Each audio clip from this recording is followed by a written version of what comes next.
probably 6 or 7 animals that are particularly, worse than the others, and they've all sort of picked their spots. And it's not always the big one either. It's just the one with the worst attitude. And depending on what's happening during the day, sometimes they can mingle and sometimes they can't.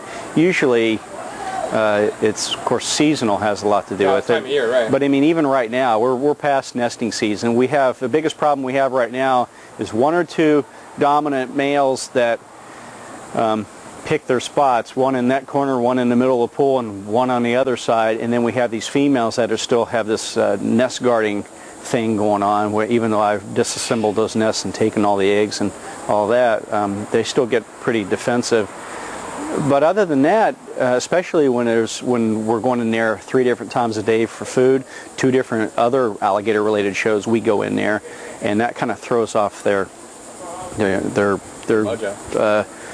desire to get real nasty with each other, because they're concentrating on more on what I'm doing. Sure. And so I think it's a combination of everything. That's cool. More we leave it alone, probably get a little worse. If you had 2 males in there, you'd have a fight all day long.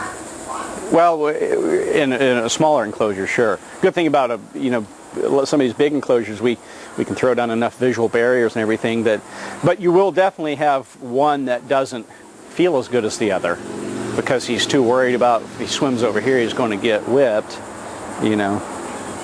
But yeah, we like to take that angle all the time, fill it up, and everybody's too busy, going like that. I own a pet store, and I notice with Purina Knolls that if I've got 50 of them in a big cage, no problem.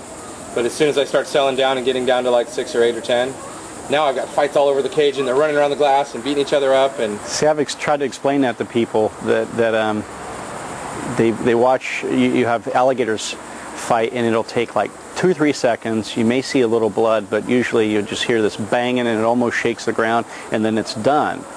And I try to tell them that's not nearly as exciting as newts fighting or Knolls, and they're like, "What are you talking about?" I'm like, "Oh, Knolls put on a great show." Knolls these animals will fight and roll, and they'll do this for an hour.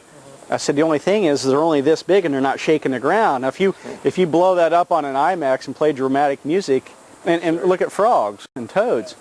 Oh, bullfrogs. Bullfrogs are if bullfrogs were as big as dogs, we'd be extinct.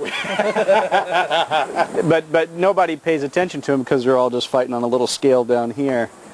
We occasionally may have a problem with a particular animal, and we'll take several different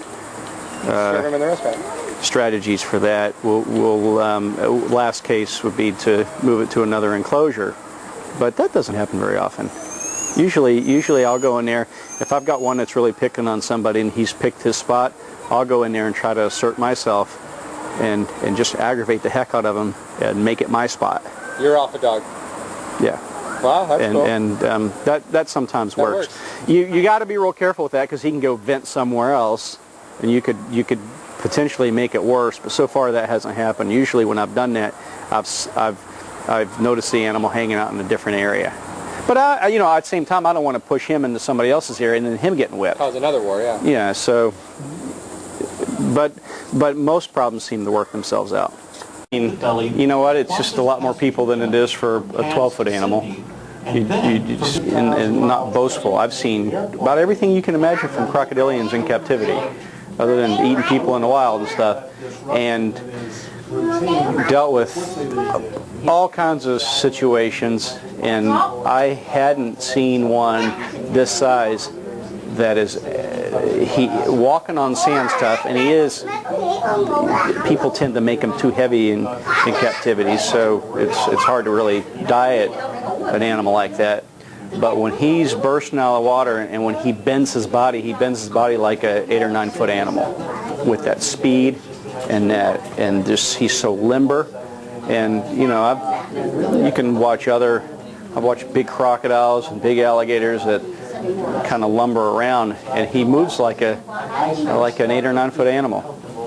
He'd blast out of that pool and had me backed up against the glass trying to eat me a couple years ago. I mean, just like that. I had to stick a shovel in his mouth and bolt and run, and I hear him sliding through the sand behind me. And that was, but I've been, you know, chased and stuff, and as the bearer of food, you get used to that. But this was the first time that I had an animal pursue me, battling through my defenses, not trying, in excitement to get to what I have. He was trying to eat me. There was no doubt. And I've dealt with big saltwater crocodiles and big American crocodiles and Tomistoma and all this, and even stubborn animals that just wanted to be where I was standing, and animals that eyeballed me as the guy with the food. But it was 100% different. Then I jumped out of the enclosure. It was pretty incredible. And then I called the director and told him about it. And I said, well, let's see what he does again. So I went back in the exhibit, and he did it again. And then from that day on, now he always, we can't even go in there unless we lower the water, because he'll just, you know, if we had a big space and some trees, I'd let him chase me around a couple trees, and then he'd be like, but now, you know, I have one door to get out, and so many ways to get cornered, you know. So needless to say, it makes cleaning a challenge? We shift him now. We have a shift enclosure off to the side over there, and he shifts rather well. In fact, it's a challenge sometimes to get him back on display, because he likes to shift because it's small and tight and shady. Because most zookeepers wouldn't be where they were if they didn't get to keep something. And certainly private individuals can keep almost everything zoos can if they do it right.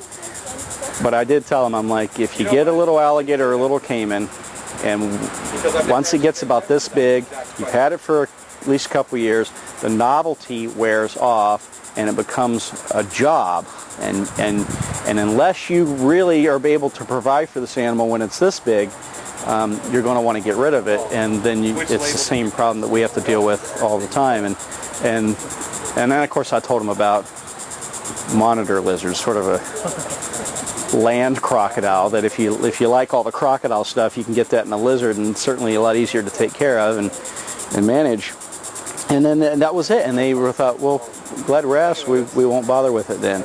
Whereas most people are just kind of determined. And then the same thing happens. Yeah, then it's done.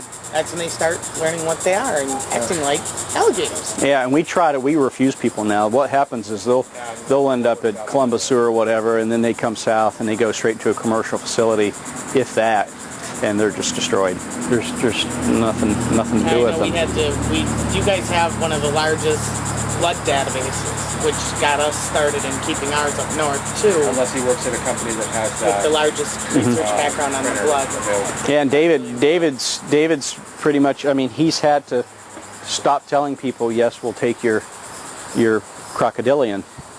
Especially, you know, now you're starting to hear more about all these Nile crocodiles that people have been acquiring in northern and western states over the past few years, and now they're all 6 foot plus and dangerous. And